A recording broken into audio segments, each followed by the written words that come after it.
23,75,00,000 টাকার প্লেয়ার ভেঙ্কটেশ আইয়ার, 13 লাখ টাকার প্লেয়ার রিঙ্কু সিং, এরা ক্যাপ্টেন হচ্ছে না কেকেআর দলের। ক্যাপ্টেন নাকি হচ্ছে আজিঙ্ক্য রাহানে কেকেআর এর আইপিএল 2025 সালে। যে রাহানে আইপিএল 2025 নিলামে প্রথমবার আনসোল গিয়েছিল এবং দ্বিতীয়বার কলকাতা নাইট রাইডার্স তাকে বেস্ট প্রাইজে 1.5 কোটি টাকায় কিনে নিয়েছে, সেই আজিঙ্ক্য রাহানেকে ক্যাপ্টেন করছে কলকাতা নাইট রাইডার্স। সূত্র অনুযায়ী এই খবরটা এসছে এবং বড় বড় নিউজ চ্যানেল এই খবরটা করেছে। আর আমি সত্যি এই নিউজটা শুনে ভাই সত্যি অবাক হয়েছি। যে প্লেয়ার প্লেইং 11-এ তার জায়গা কনফার্ম নেই, সেই প্লেয়ারকে নাকি কলকাতা নাইট রাইডার্স ক্যাপ্টেন দিচ্ছে এবং তাকে দিয়ে ক্যাপ্টেন করাবে আইপিএল 2025 সালে। আজিঙ্ক্য রাহানে খারাপ প্লেয়ার এটা আমরা বলবো না।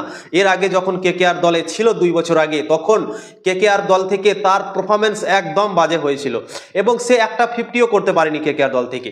তারপর চেন্নাই সুপার কিংসে 2 বছর সে খেললো। 2023 সালে অসাধারণ সে পারফরমেন্স করেছিল, 3 নম্বরে ব্যাটিং করেছিল চেন্নাই সুপার কিংসের হয়ে এবং তাবড়তোড় ক্রিকেট খেলেছিল, 150-এর উপরে স্ট্রাইক রেটে খেলেছিল এবং বেন স্টোক খেলতে পায়নি আজিঙ্ক্য রাহানের জন্য, অসাধারণ খেলেছিল তাই বলে, এবং চেন্নাই সুপার কিংস চ্যাম্পিয়ন হয়েছিল। এবং চেন্নাই সুপার কিংস এই বছর তাকে ছেড়ে দিয়েছে, কলকাতা নাইট রাইডার্স তাকে কিনে নিয়েছে আইপিএল 2025-এর জন্য। কিন্তু এটা ভাই সবাইকে শকিং করে দিয়েছে এই নিউজটা দিয়ে। কেকেআর দল নাকি আজিঙ্ক্য রাহানেকে ক্যাপ্টেন্সি করছে, ভেঙ্কটেশ আইয়ার, রিঙ্কু সিং এদেরকে ক্যাপ্টেন দিচ্ছে না। রিঙ্কু সিং এবং ভেঙ্কটেশ আইয়ার এদের দুজনের মধ্যে একজনকে ভাইস ক্যাপ্টেন করা হবে এবং আজিঙ্ক্য রাহানেকে ক্যাপ্টেন হিসেবে দেখছে কলকাতা নাইট রাইডার্স, কেননা আজিঙ্ক্য রাহানে অসাধারণ পারফরমেন্স এখন করছে। সৈয়দ মুশতাক আলী ট্রফি চলছে এবং আজিঙ্ক্য রাহানে সেখানেও অসাধারণ ইনিংস খেলছে এবং তার স্ট্রাইক রেট 150-এর উপরে আছে। একটা ম্যাচে 31 বলে 50 পূরণ করেছে এবং একটা ম্যাচে 25 বলে 50 পূরণ করেছে। তো সে অসাধারণ খেলছে এবং অসাধারণ পারফরমেন্স করছে। কিন্তু কেকেআর ফ্যান তোমরা যারা আছো, আজিঙ্ক্য রাহানে যদি ক্যাপ্টেন হয় আইপিএল 2025 সালে কেকেআর দলের, তোমরা কি খুশি হবে না বলবে কি এই ডিসিশনটা খারাপ হচ্ছে কেকেআর দলের জন্য? তো আমার মনে হয় আজিঙ্ক্য রাহানেকে ক্যাপ্টেন করা আমার মনে হয় খুব একটা ভালো হবে না, খুব একটা খারাপও হবে না। কেননা তোমরা দেখো কেকেআর দলে এখন ক্যাপ্টেন একটাও নেই। শ্রেয়স আইয়ার ছিল, সে চলে গেছে। এখন কাউকে যদি নতুন কাউকে করতে যায় তাহলে তাদের কোনো এক্সপিরিয়েন্স নেই বড় মঞ্চে ক্যাপ্টেন করার। ভেঙ্কটেশ আইয়ার বা রিঙ্কু সিং এরা কোনোদিনও ক্যাপ্টেন্সি করেনি বড় মঞ্চে, আইপিএলের মতো মঞ্চে। আর আইপিএল অনেক বড় একটা টুর্নামেন্ট এখন হয়ে গেছে, তো আইপিএলের মতো মঞ্চে প্রথমবার ক্যাপ্টেন করা সত্যি কোনো প্লেয়ারের জন্য সহজ হবে না। তো আমার মনে হয় আজিঙ্ক্য রাহানে রাজস্থান রয়্যালস থেকে ক্যাপ্টেন্সি করেছে আগে অনেক বছর, 2-3 বছর সে ক্যাপ্টেন্সি করেছিল এর আগে রাজস্থান রয়্যালসের হয়ে, এবং ভারতের দলের ক্যাপ্টেন্সিও সে করেছে, মুম্বাইয়ের হয়েও সে ক্যাপ্টেন্সি করেছে।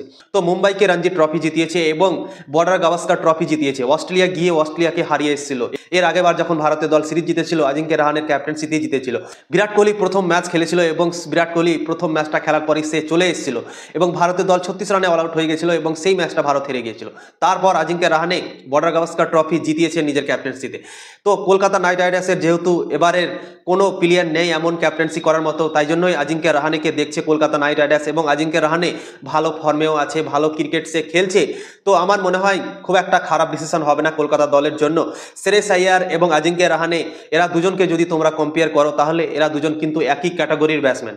এরা দুজন একই রকমভাবে ক্রিকেট খেলে, খুব একটা হাই স্ট্রাইক রেটে শ্রেয়স আইয়ারও খেলে না এবং আজিঙ্ক্য রাহানেও খেলে না। কিন্তু আজিঙ্ক্য রাহানে আগের থেকে নিজের ব্যাটিংকে অনেক ইমপ্রুভ করেছে এবং অসাধারণ সে ক্রিকেট খেলছে। এখন 150-এর উপরে স্ট্রাইক রেটে সে ব্যাটিং করছে এখন। তো আমার মনে হয় খুব একটা খারাপ ডিসিশন হবে না আজিঙ্ক্য রাহানেকে একজন ক্যাপ্টেন হিসেবে।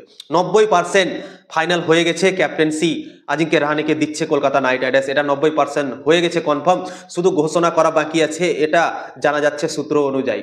তো কেকেআর দল সবকিছু ফুলফিল করে নিয়েছে, 90% খবর চলে এসেছে কি হ্যাঁ কলকাতার ক্যাপ্টেন হচ্ছে আজিঙ্ক্য রাহানে এবং শুধু ঘোষণা করা বাকি আছে। তো কলকাতার ম্যানেজমেন্ট কখন ঘোষণা করছে দেখা যাক।